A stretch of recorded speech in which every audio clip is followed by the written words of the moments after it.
Assalamualaikum warahmatullahi wabarakatuh. Saya di sini akan menampilkan hasil kerja saya dengan tema mengontrol pelaksanaan pembelajaran daring agar terkelola sesuai dengan perencanaan pembelajaran. Agar lebih tahu, mari kita simak video berikut. Pada awal 2020, muncul wabah penyakit baru di Indonesia, yaitu virus COVID-19. Dengan munculnya wabah ini, berdampak bagi banyak bidang, seperti bidang kesehatan, bidang ekonomi, dan bidang pendidikan. Pada bidang pendidikan, mengakibatkan berubahnya sistem pendidikan di Indonesia, yaitu kegiatan pembelajaran dilakukan secara daring. Lalu, apa itu daring?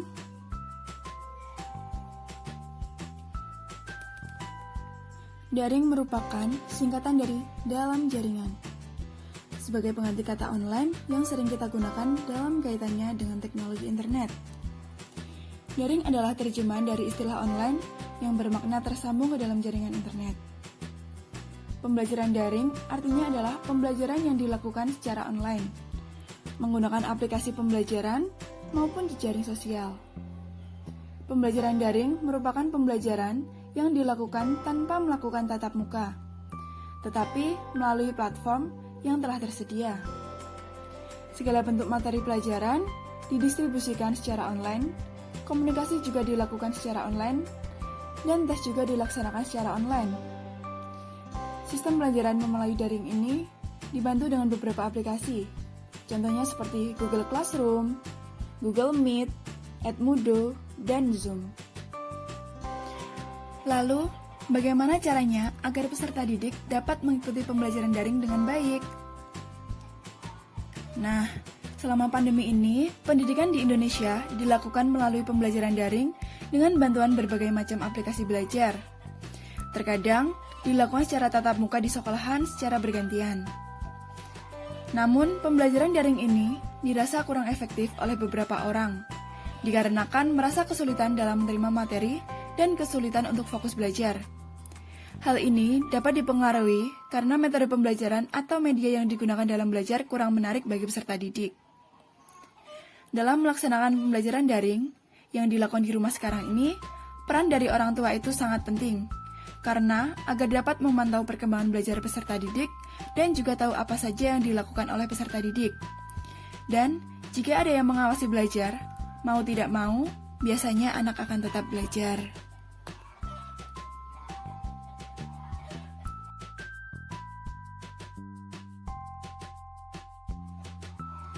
Selanjutnya adalah bagaimana cara mengontrol pelaksanaan pembelajaran agar terkelola sesuai dengan perencanaan pembelajaran.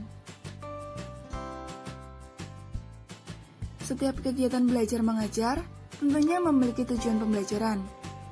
Untuk mencapai tujuan pembelajaran tersebut, harus menerapkan prinsip pembelajaran, metode pembelajaran, dan media pembelajaran yang sesuai dengan karakteristik peserta didik.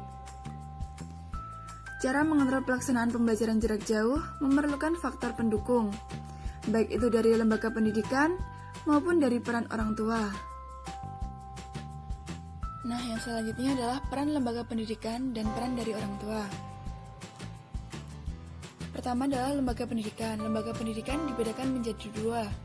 Yang pertama, menggunakan aplikasi penunjang pembelajaran. Di era modern sekarang ini, banyak sekali fitur-fitur penunjang pembelajaran yang bisa dimanfaatkan. Aplikasi pembelajaran daring saat ini menjadi solusi efektif untuk memudahkan kegiatan belajar mengajar secara online bagi pendidik dan peserta didik. Dengan adanya platform pembelajaran daring yang semakin mudah ditemukan, tentu saja membantu peserta didik dan pendidik tetap aman untuk belajar di rumah tanpa dibatasi tempat dan waktu. Yang selanjutnya adalah memberikan model pembelajaran yang kreatif dan inovatif. Dengan adanya model dan strategi pembelajaran yang kreatif dan inovatif, akan berdampak pada pembelajaran daring agar peserta didik tidak mudah merasa bosan. Maka dari itu, tingkat kreativitas seorang pendidik sangat dituntut dalam kegiatan pembelajaran daring seperti saat ini. Dengan cara dan media apa saja yang digunakan dalam penyampaian materi pembelajaran akan sangat berpengaruh pada keberhasilan kegiatan pembelajaran. Peran yang selanjutnya didapatkan dari peran orang tua. peran orang tua dibedakan menjadi 3, yaitu yang pertama, mengontrol pembelajaran anak. Orang tua memiliki peran yang sangat penting bagi pembelajaran jarak jauh, yaitu orang tua menjadi guru ketika anak sedang di rumah. Orang tua harus mengetahui jadwal belajar anak. Orang tua dapat mengingatkan anak untuk mengikuti pembelajaran, dan hal yang perlu ditekankan yaitu bahwa orang tua sebagai pengontrol, bukan pembantu peserta didik. Banyak hal yang dijumpai, justru orang tua memberikan jawaban ketika anak sedang mengerjakan tugas dari sekolahan. Yang selanjutnya adalah memberikan motivasi. Pada pembelajaran daring seperti saat ini, orang tua harus memberikan motivasi dan semangat.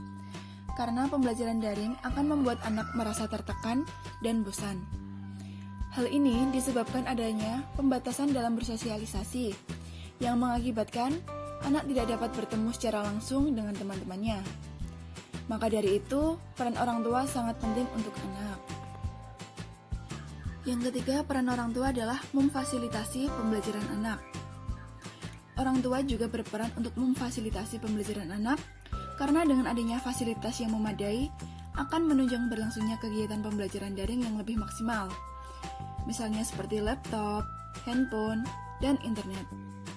Hal inilah yang menjadi faktor utama kunci keberhasilan peserta didik dalam melaksanakan pembelajaran jarak jauh. Agar pembelajaran dapat berjalan dengan lancar, maka semua harus saling mendukung agar tercipta pembelajaran daring yang baik.